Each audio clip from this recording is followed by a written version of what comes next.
ನನ್ನೆಲ್ಲ ಪ್ರೀತಿಯ ವಿದ್ಯಾರ್ಥಿಗಳೇ, ನಾವೀಗಾಗಲೇ ಹಿಂದಿನ ಕ್ಲಾಸಲ್ಲಿ ಗದಾಯುದ್ಧ ಸಂಗ್ರಹದ ಸಂಜೆಯ ವಚನಂ ಎನ್ನುವ ಈ ಕಾವ್ಯಭಾಗದ 37 ಪದ್ಯಗಳ ಬಗ್ಗೆ ಮಾತನಾಡಿದ್ವಿ. ಅದರ ಹಿಂದಿನ ಸಂದರ್ಭವನ್ನು ಸ್ವಲ್ಪ ನಾವು ನೋಡಿಕೊಂಡು ಮುಂದೆ ಹೋಗೋಣ. ಇಲ್ಲಿ ದುರ್ಯೋಧನ, ಏಕಾಕಿಯಾಗಿರುವಂಥ ದುರ್ಯೋಧನ ಎಂಥ ಸಂದರ್ಭದಲ್ಲೂ ಕೂಡ ಮತ್ತೊಬ್ಬರ ಸಹಾಯಕ್ಕಾಗಿ ಯಾಚಿಸದೆ ಹೇಗೆ ಆತ ತನ್ನ ತೋಳ್ಬಲ, ಅದರ ಕೊನೆ ಈಗ ಒಂದು 37ನೇ ಪದ್ಯದಲ್ಲಿ ಹೇಳ್ಕೊಳ್ತಾನೆ, ತನ್ನ ಭುಜಾದಂಡಂ ಗದಾದಂಡಂ, ತನ್ನ ತೋಳ್ಬಲ ಹಾಗೂ ಗದೆಯ ಬಲ, ಈ ಎರಡು ಬಲಗಳಿದ್ದರೆ, ಈ ಎರಡರ ನೆರವಿದ್ದರೆ ಮತ್ತಿನ್ಯಾರ ಸಹಾಯವೂ ತನಗೆ ಬೇಕಾಗಿಲ್ಲ ಅನ್ನುವಂಥ ಒಂದು ಅಭಿಮಾನದ ಮಾತುಗಳನ್ನು ಆತ ಆಡ್ತಾ ಹೋಗ್ತಾನೆ. ಯಾಕೆಂದರೆ ಜನ ಇನ್ನೇನು ತನ್ನ ನೆಚ್ಚಿನ ಸೇವಕರೆಲ್ಲರೂ ಕೂಡ ಒಬ್ಬೊಬ್ಬರಾಗಿ ಪ್ರಾಣ ಬಿಡ್ತಾ ಹೋದರು, ಇನ್ಯಾರೂ ಇಲ್ಲ ದುರ್ಯೋಧನ ನೆರವಿಗೆ. ಹಾಗಾಗಿ ಆತ ಮತ್ತೊಬ್ಬರ ಹತ್ರ ಖಂಡಿತವಾಗಲೂ ನೆರವನ್ನು ಬಯಸ್ತಾ ಇದ್ದಾನೆ ಅನ್ನುವಂಥ ಒಂದು ಮಾತುಗಳನ್ನು ಆಡ್ತಾ ಇರ್ಬೋದು. ಆದರೆ ಯಾವುದೇ ಕಾರಣಕ್ಕೂ ದುರ್ಯೋಧನ ಮತ್ತೊಬ್ಬರ ಹತ್ರ ಯಾಚಿಸುವಂತಹ ಒಬ್ಬ ದುರ್ಬಲ ವ್ಯಕ್ತಿಯಲ್ಲ ಅನ್ನುವ ಒಂದು ಪರಾಕ್ರಮದ ಮಾತುಗಳನ್ನು ಆತ ಆಡ್ತಾ, ಅದಕ್ಕೆ ಒಂದು ಪೂರಕವಾದಂಥ ಮತ್ತು ಒಂದು ಮಾತನ್ನು ಆತ ಆಡ್ತಾನೆ. ಆತ ನೋಡಿ, ತನ್ನ ಪರಾಕ್ರಮದ ಬಗ್ಗೆ, ಶೌರ್ಯದ ಬಗ್ಗೆ ಆತಗಿರುವಂಥ ಅಭಿಮಾನ ಎಂಥದ್ದು ಅನ್ನುವಂಥದ್ದನ್ನು ನಾವು ಮುಂದಿನ ಈ ಪದ್ಯದಲ್ಲಿ ನಾವು ನೋಡೋದಾದರೆ 38ನೇ ಪದ್ಯ, ಅದನ್ನು ನೋಡ್ಕೊಳ್ಳಿ.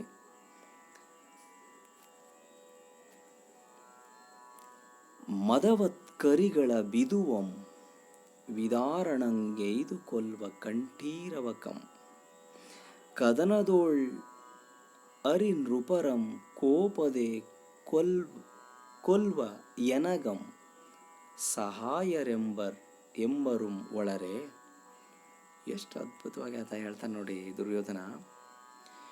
ಮದವತ್ಕರಿಗಳ ಬಿದುವಂ ವಿದಾರಣಂಗೆ ಇದು, ಮದವೇರಿದ ಆನೆಗಳ ನೆತ್ತಿಯನ್ನು ಸೀಳುವಂತಹ, ನೋಡಿ ವಿದಾರಣಂಗೆ ಇದು ಕೊಲ್ವ, ಸೀಳಿ ಕೊಲ್ಲುವಂತಹ ಕಂಠೀರವಕಂ, ಕಂಠೀರವ ಅಂದರೆ ಸಿಂಹ, ಮದವೆತ್ತ ಆನೆಗಳ ಹಣೆಗಳನ್ನು, ನೆತ್ತಿಯನ್ನು ಸೀಳಿ ಕೊಲ್ಲುವಂತಹ ಆನೆಯ ಹಾಗೆ ಕದನದೋಳ್ ಅರಿನೃಪರಂ ಕೋಪದೆ ಕೊಲ್ವ ಎನಗಂ. ನೋಡಿ, ಈ ಯುದ್ಧ ಭೂಮಿಯಲ್ಲಿ ಕದನದೋಳ್, ಯುದ್ಧದಲ್ಲಿ ಅರಿನೃಪರಂ, ವೈರಿ ಅರಸರನ್ನು ಕೋಪದಿಂದ ಕೊಲ್ಲುವ ನನಗೆ ಸಹಾಯರೆಂಬರು ಒಳರೆ, ಸಹಾಯ ಬೇಕೇ. ಇಲ್ಲಿ ಸಿಂಹಕ್ಕೂ ಕೂಡ ಆನೆಗಳನ್ನು ಕೊಲ್ಲುವಾಗ ಯಾರ ಸಹಾಯವನ್ನು ಅದು ಕೇಳಲ್ಲ. ಸಿಂಹ ಕೂಡ ಆನೆಯನ್ನು ಕೊಲ್ಲುವಾಗ ಹೇಗೆ ಮತ್ತೊಬ್ಬರ ಸಹಾಯವನ್ನು ಅದು ಕೇಳೋದಿಲ್ವೋ, ಹಾಗೆಯೇ ತಾನೂ ಕೂಡ ಯುದ್ಧದಲ್ಲಿ ವೈರಿಗಳನ್ನು ಕೊಲ್ಲುವಾಗ, ನಾಶ ಮಾಡುವಾಗ ಮತ್ತೊಬ್ಬರ ಸಹಾಯವನ್ನು ಕೇಳೋದಿಲ್ಲ. ಸಿಂಹ ಮತ್ತು ತಾನು ಎರಡೂ ಕೂಡ ಒಂದೇ ಅನ್ನುವ ಒಂದು ನಿಲುವನ್ನು ಆತ ಸಂಜಯನ ಎದುರುಗಡೆ ಹೇಳುವಾಗ ಅದನ್ನು ಹೇಳ್ತಾನೆ. ನೋಡಿ, ಮುಂದೆ ತನ್ನನ್ನು ಸಿಂಹಕ್ಕೂ ಹೋಲಿಕೆ ಮಾಡಿಕೊಳ್ಳುವಂತಹ ದುರ್ಯೋಧನ, ಎಂದು ನುಡಿದು ಕಾಲದಂಡ ಪ್ರಚಂಡಮಪ್ಪ ತನ್ನ ಗದಾದಂಡಮಂ ಭುಜಾದಂಡದೊಳ್ ಅಳವಡಿಸಿಕೊಂಡು ಸಮರಾಭಿಮುಖನಾಗಿ ನಡೆವ ಪಣಿರಾಜಕೇತನನಂ ಸಂಜಯನ್ ಅಂಜದೆ ಮಾರ್ಕೊಂಡು. ಬಹಳ ಕೋಪ ಬಂತು ಅವನಿಗೆ. ಸಂಜಯನ ಬಗ್ಗೆ ಸಾಕಷ್ಟು ಕೋಪ ಇತ್ತು. ಯಾಕಂದರೆ ಸಂಜಯ ಪಾಂಡವರ ಪರವಾಗಿ ಮಾತನಾಡ್ತಾ ಇದ್ದಾನೇನೋ ಅನ್ನುವಂಥ ಒಂದು ಕೋಪ ಅವನ ಮಾತಿನಲ್ಲಿಗೆ ವ್ಯಕ್ತ ಆಗ್ತಾ ಇದೆ. ಅವನ ವರ್ತನೆಯಲ್ಲಿ ಕೂಡ ಅದು ಸ್ಪಷ್ಟವಾಗಿ ಗೋಚರಿಸ್ತಾ ಇದೆ. ಹೇಗೆ ಅಂತಂದರೆ, ಯಾರ ಸಹಾಯವೂ ನನಗೆ ಬೇಕಾಗಿಲ್ಲ ಅನ್ನೋ ರೀತಿಯಲ್ಲಿ ತನ್ನ ಕಾಲದಂಡ ಪ್ರಚಂಡಮಪ್ಪ, ಯಮನ ಸ್ವರೂಪಿಯಾದಂತಹ ತನ್ನ ಗದಾದಂಡವನ್ನು ಭುಜಾದಂಡದ ಮೇಲೆ, ತನ್ನ ತೋಳ್ಬಲದ ಮೇಲೆ, ತನ್ನ ತೋಳುಗಳ ಮೇಲೆ ಇಟ್ಕೊಂಡು ಯುದ್ಧಕ್ಕೆ ಸನ್ನದ್ಧನಾಗಿ ಆತ ಮುಂದೆ ಹೋಗ್ತಾನೆ. ಪಣಿರಾಜಕೇತನಂ, ಇಲ್ಲಿ ದುರ್ಯೋಧನನ ಬೇರೆ ಬೇರೆ ಬೇರೆ ಹೆಸರುಗಳ ಮೂಲಕ ಕವಿ ಕರಿತಾ ಹೋಗ್ತಾನೆ. ನೀವು ಗಮನಿಸ್ತಾ ಹೋಗ್ಬೇಕಲ್ಲಿ ಪಣಿರಾಜಕೇತನ. ಇಲ್ಲಿ ಕೋಪದಿಂದ ಹೋಗ್ತಾ ಇದ್ದಾನೆ ಅನ್ನೋ ಸಂದರ್ಭ ಬಂದಾಗ ಕವಿ ಬೇರೆ ಪದವನ್ನು ಬಳದ ಪಣಿರಾಜಕೇತನ. ಫಣಿ ಅಂದರೆ ಹಾವು, ಸರ್ಪ. ಹೇಗೆ ಸರ್ಪ ಬುಸುಗುಡುತ್ತೋ ತನ್ನ ಎದುರಲ್ಲಿರ್ತಕ್ಕಂಥವ್ರನ್ನ ನೋಡಿ, ಹಾಗೆ ಬುಸುಗುಟ್ಟುವ ರೀತಿಯಲ್ಲಿ ಆತ ಯುದ್ಧ ಸನ್ನದ್ಧನಾಗಿ ಸಮರಾಭಿಮುಖನಾಗಿ ಹೋಗುವಾಗ ಸಂಜಯ ಹೆದರುಕೊಳ್ಳದೇನೆ ದುರ್ಯೋಧನನ ತಡಿತಾನಂತೆ. ತಡೆದು ಏನು ಹೇಳ್ತಾನೆ ನೋಡಿ, ಹೇಗಾದರೂ ಮಾಡಿ ಆ ಯುದ್ಧದಿಂದ ವಿಮುಖನನ್ನಾಗಿ ಮಾಡಬೇಕು ಅನ್ನುವಂಥ ಒಂದು ಆಸಕ್ತಿ ಸಂಜಯನಿಗೆ. ಇಲ್ಲಿ ಸಂಜಯ್ ಏನು ಹೇಳ್ತಾನೆ, ಪವನಾತ್ಮಜಂ ಮಹಾರಥನ್ ಅವನಿಪ ಸಮರಥನೇನಿ ಅದಕ್ಕೆ ಅಧಿಕನೋಳ್ ಆ ಪವನಾತ್ಮಜನೋಳ್ ಮರಿಬದ್ಧ ವೈರಮಂ ಸಂಧಿ ಮಾಳ್ಪುದು ಉತ್ತಮ ಪಕ್ಷಂ. ಸಂಜಯ ಒಂದು ಸಲಹೆಯನ್ನು ಕೊಡ್ತಾನೆ. ನೋಡು, ನೀನು ಈ ರೀತಿಯಾಗಿ ವೈರವನ್ನು ಇನ್ನು ಎಷ್ಟು ದಿನ ಅಂತ ಸಾಧಿಸ್ತೀಯ? ಎದುರಾಳಿಗಳೇನು ಸಾಮಾನ್ಯರೇ? ನೋಡಿ, ಇಲ್ಲಿ ಭೀಮನನ್ನು ಹೊಗಳಿ ಮಾತನಾಡುವಂಥ ಒಂದು ಸಂದರ್ಭ ಸಂಜಯ್ ಹೇಳ್ತಾನೆ, ಪವನಾತ್ಮಜಂ ವಾಯುಪುತ್ರನಾಗಿರುವಂತಹ ಭೀಮ ಮಹಾರಥ. ಅವನು ಮಹಾರಥ, ಅತಿರಥ ಮಹಾರಥ, ಮಹಾನ್ ಪರಾಕ್ರಮಿಯವನು. ಅವನಿಗೆ ನೀನು ಸಮವೇ? ನೀನು ವೀರನೇ, ನೀನೇನು ಹೇಳಿಯಲ್ಲ, ನೀನು ಮಹಾವೀರನೇ. ಆದರೆ ನಿನಗಿಂತಲೂ ಶ್ರೇಷ್ಠನಾಗಿರ್ತಕ್ಕಂತಹ ಪರಾಕ್ರಮಿಯವನು ಯಾರು? ಭೀಮ. ಪವನಾತ್ಮಜಂ ಮಹಾರಥನ್ ಅವನಿಪ ಸಮರಥನೇನಿ. ಅವನು ಮಹಾರಥ, ನೀನು ಸಮರಥ. ಅಂದರೆ ಎಲ್ಲೋ ಒಂದು ಕಡೆ ಅವನಿಗಿಂತ ನೀನು ಸ್ವಲ್ಪ ಕಡಿಮೆ ಅಂತ, ನೀನು ಕಡಿಮೆ. ಹಾಗಾಗಿ ಹೇಳ್ತಾ ಇದ್ದೀನಿ ದುರ್ಯೋಧನ, ಅದಕ್ಕೆ ಅಧಿಕನೋಳ್ ಆ ಪವನಾತ್ಮಜನೋಳ್, ನಿನಗಿಂತಲೂ ಹೆಚ್ಚಾಗಿರುವಂತಹ ಭೀಮನ ಜೊತೆ ಯಾಕೆ ವೈರತ್ವ? ಮರಿಬದ್ಧ ವೈರಮಂ, ಸಾಕು ಈ ವೈರತ್ವ. ಏನು ಮಾಡಬೇಕಾಗಾದ್ರೆ ಸಂಧಿ ಮಾಡ್ಬೋದು ಉತ್ತಮ ಪಕ್ಷಂ. ಅವನ ಜೊತೆ ವೈರತ್ವವನ್ನು ಸಾಧಿಸೋದಕ್ಕಿಂತ ನೀನು ಸಂಧಿ ಮಾಡೋದು ಉತ್ತಮ, ಸಂಧಿ ಮಾಡಿಕೊಳ್ಳುವಂಥದ್ದು ಉತ್ತಮ ಅಂತ ಹೇಳಿ ಸಂಜಯ ಹೇಳಿದರೆ ಬಹುಶಃ ದುರ್ಯೋಧನನಿಗೆ ಅದೆಷ್ಟು ಕೋಪ ಬರ್ಬೋದು ನೋಡಿ. ಇಲ್ಲಿ ಎಂದು ನುಡಿದ ಸಂಜಯನ ನುಡಿಗೆ ಪಿಂಗಾಕ್ಷನ್ ಅತಿ ವಿಷಯ ಪರುಷ ವೇಷಾವೇಷಧರನಾಗಿ. ಸಂಧಿ ಮಾಡಿಕೋ ಅಂತ ಹೇಳಿದ ತಕ್ಷಣ ಸಂಜಯ ದುರ್ಯೋಧನಿಗೆ ಸಂಧಿ ಮಾಡಿಕೋ ನೀನು, ಅವನ ವಿರುದ್ಧ ಯಾಕೆ ನೀನು ವೈರತ್ವವನ್ನು ಸಾಧಿಸ್ತೀಯ? ಈ ವೈರತ್ವ ಬೇಡ ಭೀಮನ ವಿರುದ್ಧ, ಅವನು ನಿನಗಿಂತ ಬಲಶಾಲಿ ಇದ್ದಾನೆ, ಹಾಗಾಗಿ ನೀನು ಸಂಧಿ ಮಾಡಿಕೊಳ್ಳೋದೇ ಉತ್ತಮ, ಇನ್ನೂ ಕಾಲ ಮಿಂಚಿಲ್ಲ, ಇದು ಉಚಿತ ಅಂತ ಕಾಣಿಸುತ್ತೆ ನನಗೆ ಅಂತೇಳಿ ಸಂಜಯ ಸಲಹೆಯನ್ನು ನೀಡಿದಾಗ ಪಿಂಗಾಕ್ಷನ್ ನೋಡಿ, ಅವನ ಕಣ್ಣೆಲ್ಲ ಕೆಂಪಾಗಿ ಹೋಗಿದೆ. ಬಹುಶಃ ಆ ಕೋಪದ ತೀವ್ರತೆಯನ್ನು ಕವಿ ಈ ಪದದ ಮೂಲಕ ಇಲ್ಲಿ ವ್ಯಕ್ತಪಡಿಸ್ತಾನೆ. ಮುಂದಿನ ಪದ್ಯವನ್ನು ನೋಡಿ, ಸಂಜಯನ ಮಾತಿಗೆ ದುರ್ಯೋಧನ ಹೇಳುವಂಥ ಮಾತುಗಳನ್ನು ಬಹಳ ಸೂಕ್ಷ್ಮ ಗಮನಿಸಿ. ಈ ಮಾತಲ್ಲಿ ಎಂಥ ಒಂದು ವ್ಯಂಗ್ಯ ಇದೆ ಗಮನಿಸಿ ನೀವು. ಅವನು ಹೇಳ್ತಾನೆ, ಹೌದಪ್ಪ, ಅತಿರಥನ್ ಆತಂ ಗಡಂ ಬಲಯುತನ್ ಆಂ ಸಮರತನೆ ಅಧಿಕ ಬಲವಂತಂ ಮಾರುತಿಗಡ ಮಹಾರಥಂ ಮಾರುತಿಯುಂ ತದ್ರಥದ ಗಾಲಿಗಳು ದೊಡ್ಡಿದುವೆ. ಅವನು ಕೇಳುವಂಥ ಮಾತುಗಳು ನೋಡಿ ಎಷ್ಟು ಚೆನ್ನಾಗಿದೆ. ಅತಿರಥನಾಥಂ, ಹೌದಪ್ಪ ಆತ ಅತಿರಥ. ಇಲ್ಲಿ ಅತಿರಥ ಅನ್ನುವಂಥ ಪದವನ್ನು ನಿಮ್ಗೆ ಇಲ್ಲಿ ಅರ್ಥ ಕೊಟ್ಟಿದ್ದೀನಿ, ನೋಡ್ಕೊಳ್ಳಿ ಅದನ್ನು. ರಥಿಕರಲ್ಲಿಯೇ ಶ್ರೇಷ್ಠನಾಗಿರ್ತಕ್ಕಂಥವನು, ವೀರರಲ್ಲಿಯೇ ಮಹಾವೀರನಾಗಿರ್ತಕ್ಕಂಥವನು. ಹೌದಪ್ಪ, ಭೀಮ ಅತಿರಥ ಮಹಾರಥ. ಅವನು ರಥಿಕರಲ್ಲಿಯೇ ಶ್ರೇಷ್ಠನಾಗಿರ್ತಕ್ಕಂಥವನು, ವೀರರಲ್ಲಿಯೇ ಮಹಾವೀರ ಅವನು. ಆಂ ಸಮರಥನೆ, ಹೌದು ನಾನು ವೀರ, ಆದರೆ ಅವನಿಗಿಂತ ಸ್ವಲ್ಪ ಕೆಳಮಟ್ಟದ ವೀರ ಅಲ್ವಾ ನಿನ್ನ ಪ್ರಕಾರ? ನೋಡಿ, ನಾನು ಬರೀ ವೀರ, ಅವನು ಮಹಾವೀರ. ಅವನು ಅತಿರಥ, ನಾನು ಸಮರಥ. ಅಧಿಕ ಬಲ ನೋಡಿ, ಅವನು ಮುಂದೆ ಹೇಳ್ತಾನೆ, ಅಧಿಕ ಬಲವಂತಂ ಮಾರುತಿ. ಇಲ್ಲಿ ಭೀಮನನ್ನು ಮಾರುತಿ ಅಂತ ವಾಯುಪುತ್ರ ಅನ್ನೋ ಕಾರಣಕ್ಕೋಸ್ಕರ ಇಲ್ಲಿ ಆ ಪದವನ್ನು ಇಲ್ಲಿ ಬಳಸ್ತಾನೆ. ಅಧಿಕ ಬಲವಂತಂ ಮಾರುತಿಗಡ ಮಹಾರಥಂ ಮಾರುತಿಯು. ಈ ಭೀಮನನ್ನು ನೀನೇನು ಹೇಳಿದೆ ಸಂಜಯ, ಅವನು ಮಹಾರಥ, ಜೊತೆಗೆ ಆ, ಅಧಿಕ ಬಲವಂತ ಅಂತ ಎಲ್ಲ ಹೇಳಿದೆ ಅಲ್ವಾ. ಅವನ ರಥದ ಗಾಲಿಗಳೇನು ದೊಡ್ಡವಿದ್ದಾವೆ, ಅದಕ್ಕೋಸ್ಕರ ನೀನು ಈ ರೀತಿ ಕರಿತಾ ಇದ್ದೀಯೋ ಅವನ. ಅಂದರೆ ಭೀಮನ ಬಗ್ಗೆ ಸಂಜಯ ಆಡಿದಂಥ ಮಾತುಗಳಿಗೆ ಆತ ತುಂಬ ವ್ಯಂಗ್ಯವಾಗಿ, ಅಂದರೆ ಅವನನ್ನು ಮಹಾರಥ ಅಂತ ಕರೆದಿಯಲ್ವ ನೀನು, ಅತಿರಥ ಅಂತ ಕರೆದಿಯಲ್ಲ, ಅವನ ರಥದ ಗಾಲಿಗಳೇನಾದ್ರು ದೊಡ್ಡವಿದ್ದಾವೆಯೇ, ಅದಕ್ಕೋಸ್ಕರ ನೀನು ಈ ರೀತಿ ಕರೆದಿದ್ಯಾ ನೋಡಿ. ಅದಕ್ಕೆ ಹಿನ್ನೆಲೆ ಮತ್ತೆ ಮುಂದೆ ಮಾತಾಡ್ತಾನು. ಆ ಮಾತು ತುಂಬ ಚೆನ್ನಾಗಿದೆ, ಗಮನಿಸಿ ಇಲ್ಲಿ. ಸಂಜಯ, ನಿನ್ನ ಮಾತುಗಳನ್ನ ಗಮನಿಸ್ತಾ ಇದ್ರೆ ಬರಬರ್ತಾ ನೀನು ಯಾರ ಪರ ಮಾತಾಡ್ತಾ ಇದೀಯ ಅನ್ನೋದೇ ನನಗೆ ಸಂಶಯ ಬರ್ತಿದೆ ಅನ್ನೋ ರೀತಿಯಲ್ಲಿ ಎಷ್ಟು ಚೆನ್ನಾಗಿ ಹೇಳ್ತಾನೆ. ಪೆರರುಂ ಪೊಗಳದಪೆ ಎಮ್ಮ ಕಿರಿಯಂ ಮಾಡಿದಪೆ ಎಲವೋ ಸಂಜಯ, ನೀನು ಪೆರನೋರ್ವಂ ಬಿಲ್ಲೋಜಂ ಪೆರನೋರ್ವಂ ಸಿಂಧು ಪುತ್ರನಾಗಲ್ ಬಗೆವೋ. ಸಂಜಯ, ನನಗೆ ಅನುಮಾನ ಶುರುವಾಗಿದೆ. ಏನು, ನೀನು ಬೇರೆಯವರನ್ನು ಹೊಗಳ್ತಾ ಇದ್ದೀಯ, ಆದರೆ ನಮ್ಮನ್ನು ಮಾತ್ರ ಭಾಳ ಕೀಳಾಗಿ ನಮ್ಮ ಬಗ್ಗೆ ಮಾತನಾಡ್ತೀಯ. ನೋಡಿ, ಪೆರರನ್ನು ಅತ್ಯಂತ ಬೇರೆಯವರ ಬಗ್ಗೆ ನೀನು ಅತ್ಯಂತ ಹೆಗ್ಗಳಿಕೆಯಿಂದ ಹೊಗಳಿ ಮಾತಾಡ್ತಾ ಇದ್ದೀಯಲ್ಲ, ನಮ್ಮನ್ನು ಕಿರಿಯರನ್ನಾಗಿ ಮಾಡಿ. ನೋಡಿ ಹೇಳ್ತಾನೆ, ಪೆರರಂ ಪೊಗಳ್ದಪೆ ಎಮ್ಮ, ನೋಡಿ ಪೊಗಳ್ದಪೆ ಎಮ್ಮಂ ಕಿರಿಯಂ ಮಾಡಿದಪೆ ಎಲವೋ ಸಂಜಯ, ನೀನು ಪೆರನೋರ್ವಂ ಬಿಲ್ಲೋಜಂ ಪೆರನೋರ್ವಂ ಸಿಂಧು ಪುತ್ರನಾಗಲ್. ನನಗನ್ಸುತ್ತೆ ನೀನು ಮತ್ತೊಬ್ಬ ದ್ರೋಣನೋ ಅಥವಾ ಮತ್ತೊಬ್ಬ ಭೀಷ್ಮನೋ ಆಗ್ಲಿಕ್ಕೆ ಹೊರಟಿದ್ದೀಯೇನೋ ಅಂತ ಅನ್ನಿಸ್ತಿದೆ ನನಗೆ. ಯಾಕೆಂದರೆ ಇಲ್ಲಿ ಬೇರೆಯವರನ್ನು ಹೊಗಳುವ ಮತ್ತು ನಮ್ಮನ್ನು ಸ್ವಲ್ಪ ಕೆಳಸ್ತರದಲ್ಲಿ ನೋಡುವಂಥ ಕೆಲಸವನ್ನು ಹಿಂದೆ ಈ ದ್ರೋಣ ಭೀಷ್ಮರು ಹೀಗೆ ಮಾಡ್ತಾಯಿದ್ರು.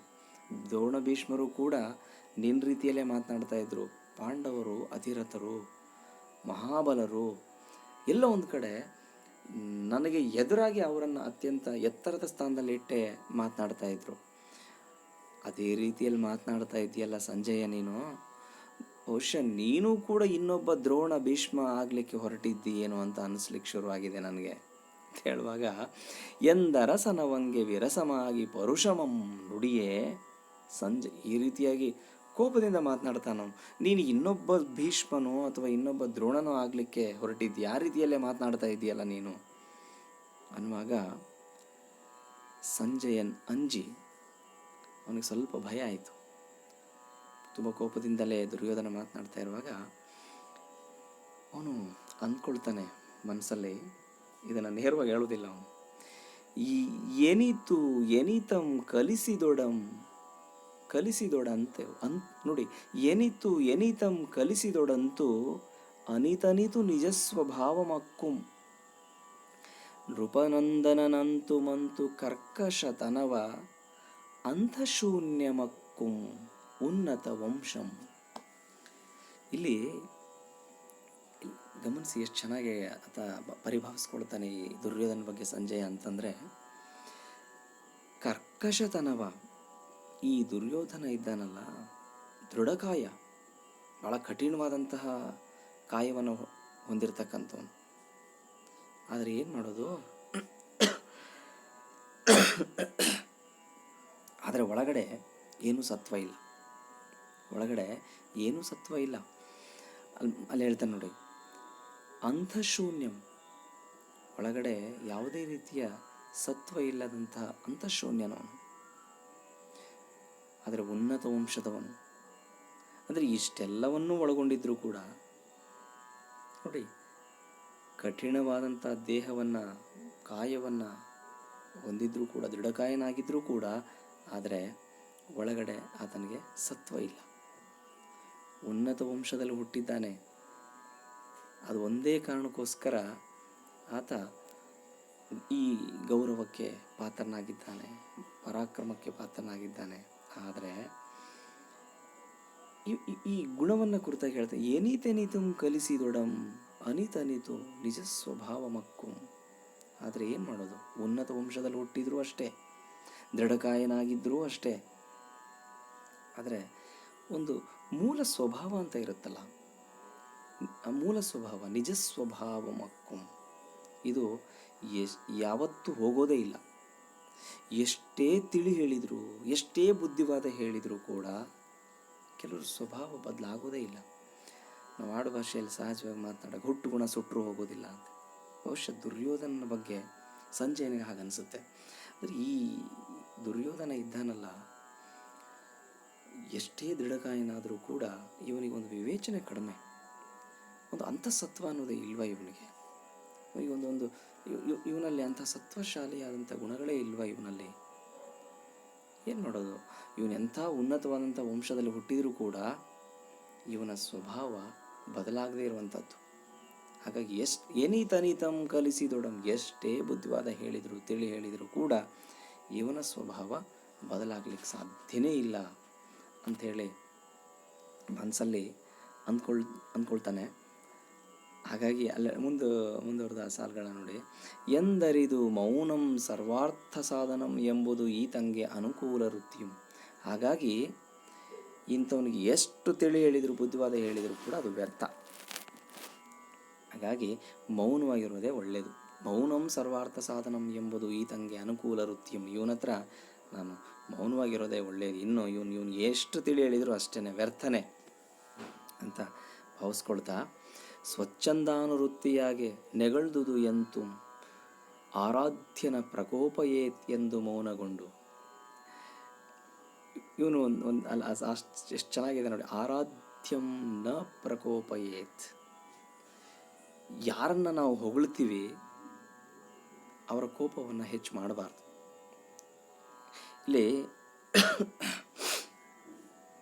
ಭಾಳ ಚೆನ್ನಾಗಿದೆ ಆ ಸಾಲು. ಯಾರನ್ನು ನಾವು ಮೆಚ್ಚಿಸ್ತೀವಿ ಆ ವ್ಯಕ್ತಿಯನ್ನು ಮತ್ತೆ ಮತ್ತೆ ರೇಗಿಸಬಾರ್ದು, ಕೋಪಕ್ಕೆ ಒಳಗೆ ಮಾಡಬಾರ್ದು. ಹಾಗಾಗಿ ಇಲ್ಲಿ ಹೇಳ್ತಾನೆ ನೋಡಿ, ಆರಾಧ್ಯನಂ ನ ಪ್ರಕೋಪಯೇತ್. ಯಾರನ್ನು ನಾವು ಆರಾಧಿಸ್ತೀವಿ ಅದೊಂದು ನುಡಿಗಳು, ಅದೊಂದು ನಾಣ್ಣುಡಿ. ಆ ಸಂಸ್ಕೃತದ ನಾಣ್ಣುಡಿಯನ್ನು ಇಲ್ಲಿ ಕವಿ ಬಳಸ್ಕೊಳ್ಳೋ ರೀತಿಯನ್ನು ನಾವು ಗಮನಿಸಬೇಕು. ಆರಾಧ್ಯಂ ನ ಪ್ರಕೋಪಯೇತ್. ಯಾರನ್ನು ನಾವು ಹೊಗಳ್ತೀವಿ, ಮೆಚ್ಚಿಸ್ತೀವಿ ಅಂಥವರ ಕೋಪವನ್ನು ನಾವು ಹೆಚ್ಚು ಮಾಡಬಾರ್ದು. ಒಂದು ವೇಳೆ ಹೆಚ್ಚು ಮಾಡಿದ್ದೇ ಆದರೆ ಅವರಿಗೆ ನಮ್ಮ ಮೇಲಿನ ಕೋಪ ಹೆಚ್ಚಾಗತ್ತೆ. ಹಾಗಾಗಿ ಆರಾಧಿಸುವಂಥವರ ಕೋಪವನ್ನು ನಾವು ಹೆಚ್ಚಿಸಬಾರದು ಅಂತ ಹೇಳಿ ಆ ಒಂದು ಸುಭಾಷಿತವನ್ನು ಆತ ನೆನಪು ಮಾಡ್ಕೊಳ್ತಾ, ಆ ಒಂದು ಉಕ್ತಿಯನ್ನು ನೆನಪು ಮಾಡಿಕೊಂಡು ಮೌನವಾಗಿರೋದೇ ಒಳ್ಳೆಯದು ಅಂತ ತಿಳ್ಕೊತಾನೆ, ಅಂತ ಭಾವಿಸ್ಕೋತಾನೆ. ಮೌನಗೊಂಡು ಸಂಜಯಂ ಕಿರಿದು ಬೇಗಂ ಇರ್ದು ಪಣಿರಾಜಕೇತನಂ ಯುದ್ಧ ಸನ್ನದ್ಧನಾಗಿ ನಡೆಯುವುದಂ ಕಂಡು. ಆಯ್ತಪ್ಪ, ಇನ್ನು ಮುಂದೆ ನಾನು ಏನು ಹೇಳದೆ ಮೌನವಾಗಿರೋದೇ ಒಳ್ಳೆಯದು ಅಂತ ಭಾವಿಸ್ಕೊಂಡು ಮುಂದೆ ನೋಡ್ತಾನೆ. ಫಣಿರಾಜಕೇತನಂ ಯುದ್ಧ ಸನ್ನದ್ಧನಾಗಿ, ದುರ್ಯೋಧನ ಯುದ್ಧ ಸನ್ನದ್ಧನಾಗಿ ಆ ಯುದ್ಧ ಭೂಮಿಯಲ್ಲಿ ಕುರುಕ್ಷೇತ್ರದಲ್ಲಿ ಮುಂದೆ ಹೋಗ್ತಾ ಇರುವಂಥದ್ದನ್ನು ಕಂಡು ಸಂಜಯ ಈ ಕ್ಷಣದ ಹಿಂದೆ ಏನು ಅಂದ್ಕೊಂಡಿದ್ದ, ಅವನು ಮೌನವಾಗಿರಬೇಕು ಅಂತ ಅಂದ್ಕೊಂಡಿದ್ದೆ, ಇನ್ನು ನಾನು ಏನು ಮಾತೇ ಆಡಬಾರ್ದು ಅಂತ. ಆದರೆ ಒಂದು ಕ್ಷಣ ಅಷ್ಟೇ ಆ ಮೌನವನ್ನು ಮುರಿದು ಬಿಡ್ತಾನೆ. ಹಾಗಾಗಿ ಇಲ್ಲಿ ಕವಿ ಎಷ್ಟು ಚೆನ್ನಾಗಿ ಬಳಸ್ತಾನೆ ನೋಡಿ. ಸಂಜಯ ನಿಸರ್ಗ ಮೂರ್ಖನುಂ ಸ್ವಭಾವ ದೃಢನುಂ ಸ್ವಾಮಿ ಹಿತವನುಂ ಅಪ್ಪುದರಿಂದ ಇರಲಾರದೆ. ನಿಸರ್ಗ ಮೂರ್ಖ ಅನ್ನೋ ಪದವನ್ನೇ ಬಳಸಿಬಿಡ್ತಾನೆ. ದೃಢ ಸ್ವಭಾವನಾದರೂ ಕೂಡ ಇಲ್ಲಿ ಸ್ವಾಮಿ ಹಿತಕ್ಕಾಗಿ ತನ್ನ ಈ ನಿರ್ಧಾರವನ್ನು, ಮೌನವಾಗಿರಬೇಕು ಅನ್ನೋ ನಿರ್ಧಾರವನ್ನು ಮುರಿದು ಏನು ಹೇಳ್ತಾನೆ, ದುರ್ಯೋಧನ ಬಲದೋಳನ್ ನೋಡಿ, ಬಲದೋಳನ್ ಅಶ್ವತ್ಥಾಮಂ ಬಲನೊಳನ್ ಇರುವರುಮನ್ ಆಸೆಗೈಯದೆ ವಿದ್ಯಾಬಲದಿಂ ಕಾದದೆ ನಿಜ ಭುಜ ಬಲದಿಂ ಪಾಂಡವರೋಳ್ ಅರಸ ಕಾದಲ್ ಬಗೆದೈ. ದುರ್ಯೋಧನನಿಗೆ ಆತ ಹೇಳುವಂಥ ಮಾತು ಮತ್ತು ಒಂದು ರೀತಿ ಸಲಹೆ ರೂಪದಲ್ಲಿ ಕೊಡ್ತಾನೆ. ಬಲದೊಳನ್ ಅಶ್ವತ್ಥಾಮಂ ನೋಡಿ, ಪರಾಕ್ರಮದಲ್ಲಿ ಅಶ್ವತ್ಥಾಮ ಎಂಥವನು, ಅವನಿದ್ದಾನೆ ನಿನ್ನ ಜೊತೆಗೆ ಬಲರಾಮ, ಇಬ್ಬರಿದ್ದಾರೆ, ಇಬ್ಬರು ಮಹಾನ್ ಪರಾಕ್ರಮಿಗಳು. ಅವರ ಮೂಲಕ ನೀನು ನೋಡಿ ಬಲನೊಳನ್ ಇರುವರುಮನ್ ಆಸೆಗೆಯ್ಯದೆ ವಿದ್ಯಾಬಲದಿ. ನೋಡಿ, ನೀನು ಈ ತಿಳುವಳಿಕೆ ನಿನಗಿರಬೇಕು. ಇಬ್ಬರು ಮಹಾನ್ ಪರಾಕ್ರಮಿಗಳ ಮೂಲಕ ನೀನು ಜಯವನ್ನು ಗಳಿಸಲಿಕ್ಕೆ ಪ್ರಯತ್ನ ಪಡೋದು ಬಿಟ್ಟು ನಿಜ ಭುಜ ಬಲದಿಂ ಪಾಂಡವರೋಳ ರಸ ಕಾದಲ್ ಬಗೆದೈ, ನಿನ್ನ ಭುಜಬಲದ ಪರಾಕ್ರಮದಿಂದ ನೀನು ಅವರನ್ನು ಗೆಲ್ತೀನಿ, ಅಂದರೆ ಪಾಂಡವರನ್ನ ಗೆಲ್ತೀನಿ ಅಂತ ಹೊರಡ್ತಾ ಇದ್ದೀಯಲ್ಲ, ಇದು ಎಷ್ಟರ ಮಟ್ಟಿಗೆ ಸರಿ? ಇನ್ನು ಇನ್ನು ನಿನ್ನ ಜೊತೆಗೆ ಅಶ್ವತ್ಥಾಮ, ನೀನು ಏಕಾಂಗಿ ಅಲ್ಲ, ನಿನ್ನ ಜೊತೆ ಅಶ್ವತ್ಥಾಮ ಇದ್ದಾನೆ, ಬಲರಾಮ ಇದ್ದಾನೆ. ಅಷ್ಟೇ ಅಲ್ಲ, ಆ ಬಲದೇವಾಶ್ವತ್ಥಾಮರುಂ ಇರ್ದರ್ ಅವರಿರ್ವರುಂ ಅಲ್ಲದೆ ಕೃಪಾ ಕೃತವರ್ಮರುಂ ಇರ್ದರ್. ಬರೀ ನಿನ್ನ ಜೊತೆ ಬಲದೇವ, ಯಾರು ಈ ಬಲರಾಮ ಮತ್ತು ಅಶ್ವತ್ಥಾಮ, ಇವರಿಬ್ಬರೇ ಅಲ್ಲ, ಕೃಪಾಚಾರ್ಯರಿದ್ದಾರೆ, ಕೃತವರ್ಮರಿದ್ದಾರೆ. ಅಂತೂ ನಾಲ್ವರೊಳ್ ವರ್ಬಂಗೆ ವೀರಪಟ್ಟಮಂ ಕಟ್ಟಿ ವೀರ ಪ್ರಮುಖಂಗೆ ಸೇನಾಧಿಪತ್ಯಾಭಿಷೇಕಮಂ ಮಾಡಿ ಬಗೆಯಂ ಕೈಗೆ ಮಾಳ್ಪುದು ಎಂಬುದಂ ಸಂಜಯನ ನುಡಿಗೆ. ನೋಡಿ, ಅವನು ಹೇಳ್ತಾನೆ, ಸಂಜಯ ಅಲ್ಲ, ನಿನ್ನ ಜೊತೆಗೆ ಬಲರಾಮ ಇದ್ದಾನೆ, ಅಶ್ವತ್ಥಾಮ ಇದ್ದಾನೆ, ಅಷ್ಟಲ್ದೇನೆ ಕೃಪಾಚಾರ್ಯರಿದ್ದಾರೆ, ಕೃತವರ್ಮರಿದ್ದಾರೆ. ಈ ನಾಲ್ವರಲ್ಲಿ ಯಾರಿಗಾದರೂ ಸೇನಾಧಿಪತಿಯ ಪಟ್ಟವನ್ನು ಕಟ್ಟು, ವೀರ ಪಟ್ಟವನ್ನು ಕಟ್ಟು, ಯುದ್ಧಕ್ಕೆ ಸನ್ನದ್ಧನಾಗು. ಅದು ಬಿಟ್ಬಿಟ್ಟು ನೀನು ಏಕಾಂಗಿಯಾಗಿ ನಾನು ನನ್ನ ಪರಾಕ್ರಮದಿಂದ, ನನ್ನ ತೋಳ್ಬಲದಿಂದ ನಾನು ಯುದ್ಧವನ್ನು ಗೆಲ್ತೀನಿ ಅಂತ ಹೊರಡೋದು ಎಷ್ಟು ಮಟ್ಟಿಗೆ ಸರಿ ದುರ್ಯೋಧನ ಅಂತ ಹೇಳಿ ಸಂಜಯ್ ಹೇಳುವಾಗ ದುರ್ಯೋಧನ ಹೇಳ್ತಾನೆ, ಭಾಳ ಚೆನ್ನಾಗಿದೆ ಈ ಮಾತು.